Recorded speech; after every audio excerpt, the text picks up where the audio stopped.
Mata kuliah penyuluhan merupakan mata kuliah wajib yang terdiri dari 3 SKS, artinya 2 SKS teori dan 1 SKS praktikum.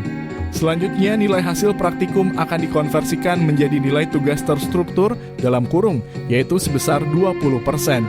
Sehingga mahasiswa yang sudah melaksanakan praktikum akan mendapatkan nilai tugas terstruktur.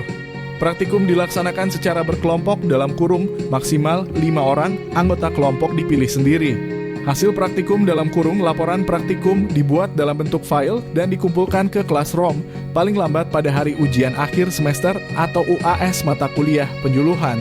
Ada 3 macam bentuk praktikum, yaitu praktikum 1 melakukan survei masalah yang dihadapi oleh peternak, praktikum 2 penyusunan rencana penyuluhan, dan praktikum 3 pembuatan materi dan media penyuluhan. Praktikum 1 melakukan survei masalah peternak, yaitu mahasiswa turun ke lapangan untuk mengunjungi peternak atau kelompok peternak dengan melakukan wawancara dan pengamatan. Selanjutnya, peternak atau kelompok peternak yang dikunjungi dicari atau ditentukan sendiri oleh mahasiswa. Selanjutnya, tanyakan kepada peternak apa masalah yang mereka hadapi dalam melakukan wawancara dan pengamatan atau observasi. Lakukan inventarisasi berbagai masalah yang ada tersebut. Selanjutnya, diskusikan dalam tim atau kelompok mahasiswa apa saja masalah yang paling krusial. Dari masalah yang dipilih kemudian dijadikan tema atau judul penyuluhan. Contoh dari tema atau judul penyuluhan yaitu pembuatan konsentrat sapi penggemukan berbasis bahan pakan lokal di Desa Limbung, Kecamatan Sungai Raya, Kabupaten Kubu Raya, Provinsi Kalimantan Barat. Judul ini diangkat berdasarkan masalah yang dihadapi oleh peternak, yaitu banyaknya limbah pertanian dan perkebunan serta gulma seperti enceng gondok yang dapat dimanfaatkan sebagai pakan ternak. Di sisi lain, peternak kesulitan mendapatkan pakan yang berkualitas. Sehingga tujuan dari penyuluhan ini adalah mencari solusi bagaimana memanfaatkan limbah pertanian dan perkebunan serta gulma yang ada untuk diolah sedemikian rupa menjadi pakan ternak sapi yang murah, mudah dikerjakan dan berkualitas. Praktikum 2 yaitu menyusun rencana penyuluhan.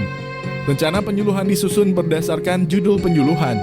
Berdasarkan judul penyuluhan di atas, maka dapat disusun apa materi yang akan disampaikan dalam penyuluhan tersebut. Selanjutnya, apa media penyuluhan yang akan digunakan. Contoh materi yang akan disampaikan dalam penyuluhan yaitu ada 2. Pertama, pengenalan pakan konsentrat sapi penggemukan. Dan kedua, pengenalan cara pembuatan konsentrat sapi penggemukan. Praktikum 3 yaitu pembuatan materi dan media penyuluhan. Seperti pertama, membuat spanduk penyuluhan dibuat dalam bentuk file saja. Kedua, membuat brosur 1 lembar bolak-balik dalam bentuk file. Ketiga, membuat poster 1 halaman dalam bentuk file. Keempat, membuat media penyuluhan visual, audio visual atau terproyeksi seperti PowerPoint maksimal 12 slide dalam bentuk file. Dan terakhir, kelima, yaitu membuat media penyuluhan audio visual dalam bentuk rekaman video penyuluhan dengan waktu atau durasi maksimal 12 menit. Video penyuluhan tersebut dapat berupa rekaman video penyuluhan di kelas dan atau di lapangan, yaitu di lokasi atau tempat melakukan survei di lapangan praktikum 1. Kelima, media praktikum tersebut dikirim ke Classroom.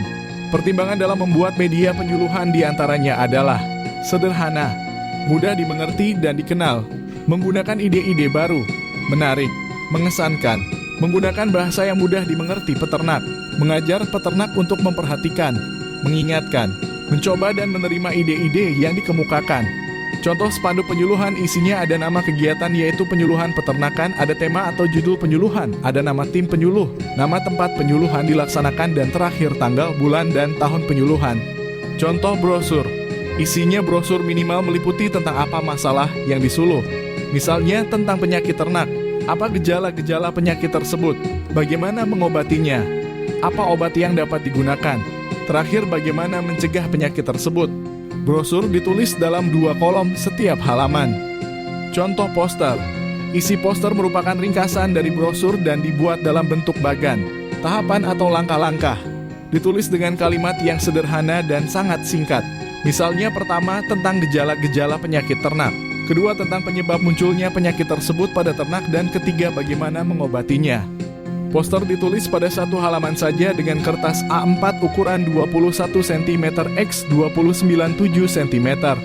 Contoh PowerPoint atau isi atau materinya sama dengan brosur, namun pada setiap slide ditulis pointer-pointernya saja, sedangkan penjelasannya dilakukan secara lisan. Sehingga media PowerPoint ini dapat dilakukan diskusi, sehingga komunikasinya 2 arah. Beda dengan brosur, komunikasinya hanya 1 arah, yaitu dari penyuluh ke peternak. Contoh video penyuluhan isinya sama dengan brosur namun ditampilkan dalam video. Misalnya video tentang ternak yang sakit, video tentang bagaimana mengobatinya, video tentang bagaimana mencegah penyakit tersebut, dan sebagainya. Contoh video tugas mahasiswa dapat dilihat pada linknya. Terima kasih.